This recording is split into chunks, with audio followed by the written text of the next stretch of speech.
बिस्मिल्लाहिर्रहमानिर्रहीम। अस्सलाम वालेकुम। रेगुलर का क्वेश्चन नंबर 7 है नॉन प्रॉफिट ऑर्गेनाइजेशन का।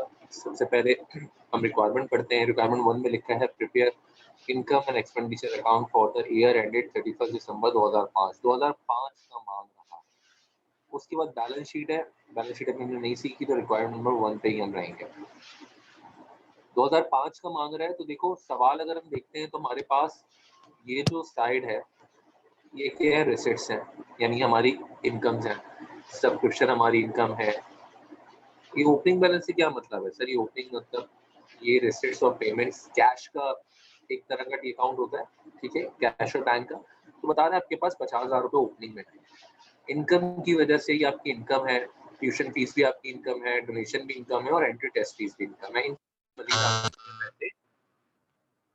यहाँ पे मिल गए, ठीक हो गया।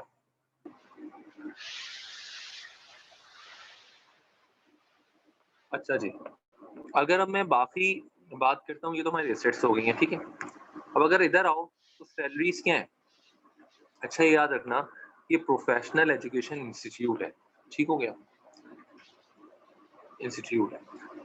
यानी कि फॉर एग्जांपल जो बिजनेस है, अगर मैं कहता हूँ कि इन्होंने बुक्स परचेज की हैं लाइब्रेरी के लिए, तो क्या होगा? वो एक्सपेंस होगा या नहीं होगा तुम्हारे ख्याल में? जिसे मैं पूछ रहा हूँ तुम लोगों से। फॉर एग्जांपल अगर इसने को बुक्स परचेज की हैं, तो बुक जो परचेज की हैं ये सिर्फ लाइब्रेरी के लिए की है। एजुकेशन इंस्टीट्यूट है ना, तो लाइब्रेरी बनाएगा रखेगा, तो वो क्या होगा? उसका एसेट होगा। इस तरह से सोचना, ठीक हो गया। प्लस एग्जामिनेशन एक्सपेंस, ये तो एक्सपेंस है। कंप्यूटर खरीदा है सर, एसेट है। प्रिंटिंग एंड स्टेशनरी, ये क्या है सर? ये सप्लाईज हैं। पोस्टेज एंड टेलीग्राम, सर ये भी सप्लाईज होती हैं, एक्सपेंस यानी कि सॉरी एक्सपेंस होते हैं, यानी पोस्टेज सप्लाईज में भी आ सकते हैं हमारा। इन टिकट शिकट या दूसरी चीजें जो है ये आपकी क्या हो गया? एक्सपेंस हो गया, ठीक हो गया। तो प्रिंटिंग और स्टेशनरी भी क्या था आपका एक्सपेंस हो गया। Utilities charges sir expense, repair expense और एक क्लोजिंग बैलेंस, ठीक है, सब समझ में आ गया। अब मैं क्या कर रहा हूँ, नीचे देता है the institute had the following asset, कम बता रहे हैं कि इसके अपने अपने एसेट हैं। बुक्स हैं 30,000 रुपए की।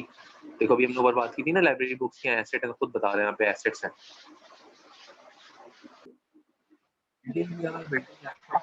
एसेट है फर्नीचर और फिक्सचर, क्योंकि बैलेंस शीट बनानी है इसलिए तमाम चीजें दी हुई है, लेकिन अभी हमने बैलेंस शीट नहीं सीखी तो टेंशन की जरूरत नहीं है। अब मैं क्या कर रहा हूँ, उसको थोड़ा सा छोटा कर रहा हूँ और हम इसकी एडजस्टिंग की तरफ आएंगे, एडजस्टिंग एंट्रीज की तरफ। इस सवाल की एडजस्टिंग एंट्रीज की तरफ देखो, सबसे पहले अगर मैं आता हूँ यहाँ पे, पहली एडजस्टिंग एंट्री देखो, out of total subscription receive, कह रहा है जो ऊपर टोटल सब्सक्रिप्शन है 5,000 इज फॉर द ईयर 2004, 2004 के हैं 5,000 रुपए, जबकि ये साल कौन सा है? 2005। तो सर जो पिछले साल की सब्सक्रिप्शन शामिल है इस साल में वो हम माइनस करेंगे, ठीक हो गया। ये देखो सब्सक्रिप्शन ऊपर 6 लाख लिखी है, इसमें से 5,000 माइनस होंगे, कोई एंट्री नहीं बनेगी। मैंने कहा जो पिछले साल की माइनस हो रही है, पिछले साल की जो आपके पास इनकम इस साल आ रही है उसको सिर्फ माइनस करते हो, कोई एंट्री नहीं बनाते। एक ये करते हो, और अगर सवाल में तुम्हें किसी वजह से ओपनिंग एसेट निकालने पड़ रहे हैं तो अकाउंट रिसीवेबल को ऐड करोगे, ठीक है, इस इनकम की वजह से। ये सिखाया था, इसकी कोई एंट्री नहीं बनती। तो सिंपल जब इनकम और एक्सपेंडिचर बनाओगे तो उसे 6 लाख रुपए में से 5,000 को माइनस कर दोगे, तो पिछले साल की सिखाया था। Yes sir. आगे कहते हैं 30,000 फॉर 2006। 30,000 कब के हैं? 2006 के। ये अगले साल की इनकम है जो इस साल ऐड कर ली, ये भी गलत कर ली, ये भी माइनस होती है। लेकिन इस माइनस के लिए हम क्या कहते हैं? एंट्री बनाते हैं। क्या एंट्री बनाते हैं सर? एक तो अगले साल की इनकम को इसने इस साल ऐड कर लिया इनकम में, तो गलत किया। इनकम को तो डेबिट करो, पहले माइनस करो वापस, तो सब्सक्रिप्शन इनकम डेबिट होगी। क्रेडिट क्या होगा सर? अनंत को क्रेडिट करेंगे, ठीक हो गया। तो और जरा पहली एंट्री चेक करते हैं, ये रही सब्सक्रिप्शन इनकम डेबिट और अनंत इनकम क्रेडिट 30,000 से, ठीक हो गया। फिर दूसरी बात देखो, कहता है कि 10,000 रुपए जो है वो आउटस्टैंडिंग में 2005 के, ठीक है।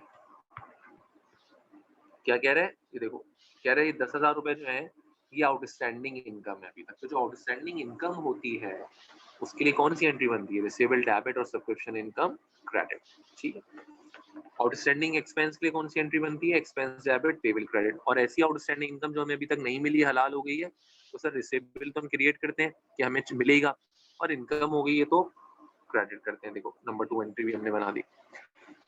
फिर देखो सैलरीज आउटस्टैंडिंग, कह रहे आउटस्टैंडिंग है सैलरीज, तो सैलरीज क्या होती है? एक्सपेंस होती है। तो सैलरीज जब भी आउटस्टैंडिंग होंगी, सैलरीज एक्सपेंस डेबिट और पेबल क्रेडिट। ठीक हो गया, ये एंट्री बना दी। अब सिंपल मुझे क्या बनाना है इस पे? इनकम और एक्सपेंडिचर। बैलेंस शीट मुझे नहीं बनानी, ठीक है, अभी हमने नहीं सीखी। तो इनकम और एक्सपेंडिचर के लिए सबसे पहले हम क्या करेंगे? एक एक करके एक्सपेंस उठाएंगे, या एक एक करके हम चीजें शुरू करते हैं। पहले हम आते हैं सबसे पहले रिसीट्स पे। ओपनिंग बैलेंस तो कहीं नहीं आता, ठीक हो गया। सब्सक्रिप्शन इनकम आएगी 6 लाख रुपए, इनकम आती है आपकी इस साइड।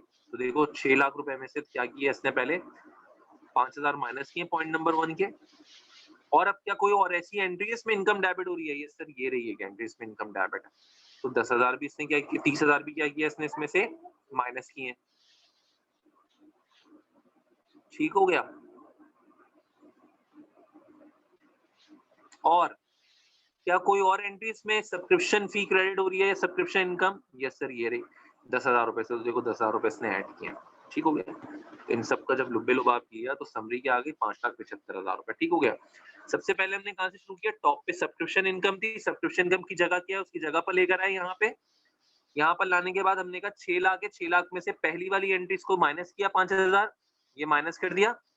फिर हमने देखा सब्सक्रिप्शन का कहीं डेबिट तो क्रेडिट तो नहीं हो रही है सर, एंट्री नंबर 1 में डेबिट है 30 से, तो देखो 30 से माइनस किया। फिर और कहीं डेबिट क्रेडिट तो नहीं हो रही है सर, 2 में क्रेडिट हो रही है 10,000 से, तो देखो 10,000 से इसको हमने प्लस किया, तो टोटल कितनी आ गई? 5,75,000 रुपए। ठीक हो गया। एंट्रीज हमेशा हम लेके चलते हैं। सब्सक्रिप्शन इनकम के बाद ट्यूशन फी लिखी है 1 लाख, ये भी इनकम है सर। देखें ट्यूशन फी सब्सक्रिप्शन के नीचे आ रही है 1 लाख, इसकी कोई एंट्री नहीं थी तो डायरेक्ट 1 लाख से ले आए।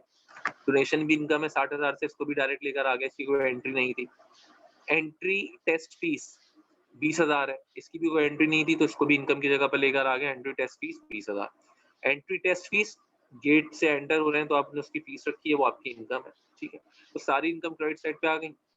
अब ये सारी साइड हमारे पास खत्म हो गई। अब आएंगे इस साइड सैलरीज। 1,20,000 रुपए से एक्सपेंस है, तो सैलरीज एक्सपेंस मैंने यहाँ लिखा 1,20,000। कोई डेबिट क्रेडिट तो कुछ नहीं हो रहा है? यस सर, एंट्री नंबर 3 में डेबिट हो रहा है 30,000 से, तो 1,20,000 और 30 को हमने डेबिट किया तो 1,50,000। लाइब्रेरी बुक परचेज, सर ये एसेट है, ये इनकम और एक्सपेंडिचर में नहीं आएगा, इसमें खाली एक्सपेंस आते हैं, छोड़ दिया। एग्जामिनेशन एक्सपेंस, ये सर ये एक्सपेंस है 50,000 से, इसको देखो लेकर आ गया, लिख दिया 50,000 से। ठीक है, ये लिख दिया। कंप्यूटर सर एसेट है, यहाँ नहीं आएगा। प्रिंटिंग एंड स्टेशनरी सर 20,000 रुपए से डेबिट है और कोई एंट्री भी नहीं है, 20,000 से लेकर आ गए। पोस्टेज और टेलीग्राम 10,000 का एक्सपेंस है, पोस्टेज और टेलीग्राम भी 10,000 से लेकर आ गए। यूटिलिटी चार्जेस 15 से, रिपेयर 5 से, देखो यूटिलिटी चार्जेस भी 15 से और रिपेयर 5 से लेकर आ गए। सारे एक्सपेंसेस मिला के टोटल 2.5 लाख के एक्सपेंस हुआ। और इनकम कितनी है मेरे पास? 7,55,000 की। तो 7,55,000 में से जब 2,50,000 रुपए निकल गए तो 5,05,000 रुपए क्या बचा मेरा? सरप्लस बचा। ठीक हो गया। तो इस तरह से मेरा सवाल कंप्लीट हो गया। इसकी बैलेंस शीट हम बाद में करेंगे। एक दो सवाल मैं आपको और दे रहा हूँ जिनकी आपने इनकम और एक्सपेंडिचर बनाना है।